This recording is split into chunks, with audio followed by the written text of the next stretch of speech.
ಅವರಿಬ್ರು ಸಂಬಂಧದಲ್ಲಿ ಅಣ್ಣ ತಂಗಿ, ಸ್ವಂತ ಚಿಕ್ಕಪ್ಪ ದೊಡ್ಡಪ್ಪನ ಮಕ್ಕಳು. ಆದರೆ ಸಂಬಂಧವನ್ನ ಮರೆತು ನಿಂತವರು ಕದ್ದು ಮುಚ್ಚಿ ಸಂಸಾರ ನಡೆಸ್ತಾ ಇದ್ರು. ಇದೇ ಈಗ ಹೆಣ್ಮಗಳ ಜೀವ ಹೋಗೋ ಹಂತಕ್ಕೆ ತಂದು ನಿಲ್ಲಿಸಿದೆ.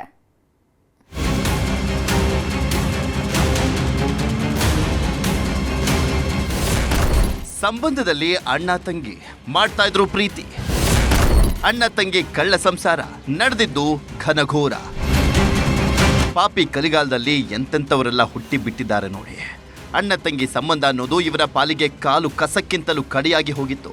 ದೂರದ ಸಂಬಂಧ ಆದ್ರೆ ಏನೋ ಒಂದು ಹೇಳ್ಬೋದಿತ್ತು, ಆದ್ರೆ ಇವರದ್ದು ರಕ್ತ ಸಂಬಂಧ, ಅಸಲಿಗೆ ಅಣ್ಣ ತಂಗಿ ಸಂಬಂಧ.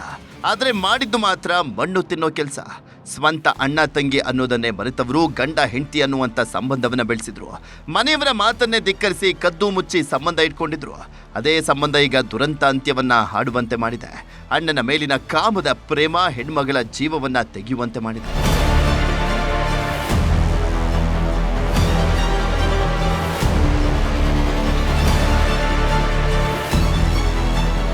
ಈಕೆಯ ಹೆಸರು ರಾಮಲಕ್ಷ್ಮಿ ಅಂತ. ವಯಸ್ಸು 21. ಪ್ರತಿಷ್ಠಿತ ಖಾಸಗಿ ಕಂಪನಿಯಲ್ಲಿ ಕೆಲಸವನ್ನ ಮಾಡ್ತಾ ಇದ್ರು. ಈಕೆ ತಂದೆ ಅಂಜನಪ್ಪ ಚಿಕ್ಕಬಳ್ಳಾಪುರ ಜಿಲ್ಲೆಯ ಬಾಗೇಪಲ್ಲಿ ತಾಲೂಕಿನ ರಾಮಕೃಷ್ಣಾಪುರದ ನಿವಾಸಿ.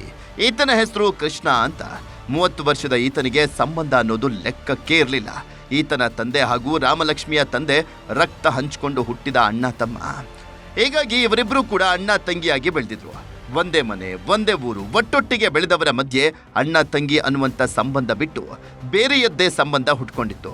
ಒಡ ಹುಟ್ಟಿದವರು ಅನ್ನುವಂಥ ಬಾಂಧವ್ಯಕ್ಕೆ ಕೊಳ್ಳಿ ಇಟ್ಟವರು ಕಾಮದ ಪ್ರೇಮದಲ್ಲಿ ಮೈ ಮರೆತು ಹೋಗಿದ್ರು. ಜಾಸ್ತಿ ಸತಿ ಹೇಳಿದ್ದೆ ನಾನು. ಫಸ್ಟ್ ಪೇಸ್ ಅಲ್ಲಿ ಇದ್ವಾಗಲೇ ಹೇಳಿದ್ದೆ, ಅವ್ರು ಬಿಟ್ಬಿಟ್ಟು ಬಿಡ ಅಂದಿದ್ರು.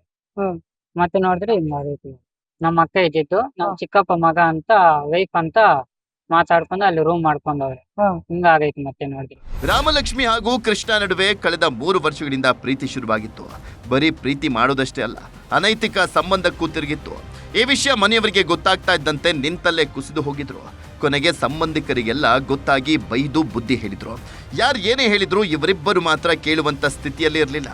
ಹೀಗಾಗಿ ರಾಮಕೃಷ್ಣಾಪುರದಲ್ಲಿ ಒಂದು ಕುಟುಂಬ ವಾಸವಾಗಿದ್ರೆ ಬಾಗೇಪಲ್ಲಿ ಪಟ್ಟಣಕ್ಕೆ ಇನ್ನೊಂದು ಕುಟುಂಬ ಶಿಫ್ಟ್ ಆಗಿತ್ತು. ದೂರ ಇದ್ದಾದ್ರೂ ದೂರ ಆಗ್ತಾರೆ ಅಂತ ಮನೆಯವರೇ ದೂರ ಆಗಿದ್ರು. ಕೊನೆಗೆ ಕೃಷ್ಣನಿಗೆ ಬೇರೆ ಹುಡುಗಿ ನೋಡಿ ಮದ್ವೆಯನ್ನ ಕೂಡ ಮಾಡಿದ್ರು.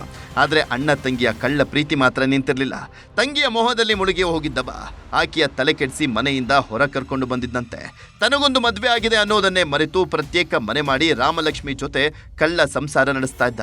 ಕುಟುಂಬಸ್ಥರನ್ನೆಲ್ಲ ಎದುರು ಹಾಕೊಂಡಿದ್ದವರಿಗೆ ಈಗ ಸಾವಿನ ಶಾಕ್ ಎದುರಾಗಿದೆ. ಇದ್ದಕ್ಕಿದ್ದಂತೆ ರಾಮಲಕ್ಷ್ಮಿ ನೇಣು ಬಿಗಿದ ಸ್ಥಿತಿಯಲ್ಲಿ ಶವವಾಗಿ ಪತ್ತೆಯಾಗಿದ್ದಾಳೆ. ಹೀಗಾಗಿ ಕೃಷ್ಣನೇ ಈಕೆಯನ್ನ ಕೊಂದಿದ್ದಾನೆ ಅಂತ ಕುಟುಂಬಸ್ಥರು ಆರೋಪವನ್ನು ಮಾಡ್ತಿದ್ದಾರೆ. ಚೆನ್ನಾಗಿ ಕೆಲಸ ಮಾಡ್ಕೊಂಡು ಚೆನ್ನಾಗಿ ಆರಾಮಾಗಿದ್ರು. ಬಟ್ ಈ ತರ ಮಾಡ್ಕೊಂಡವಾಗ ನನಗ್ ಕೂಡ ಒಂದ್ ಮಾತು ಕೂಡ ಹೇಳಿಲ್ಲ ಅವ್ರಿಗೆ.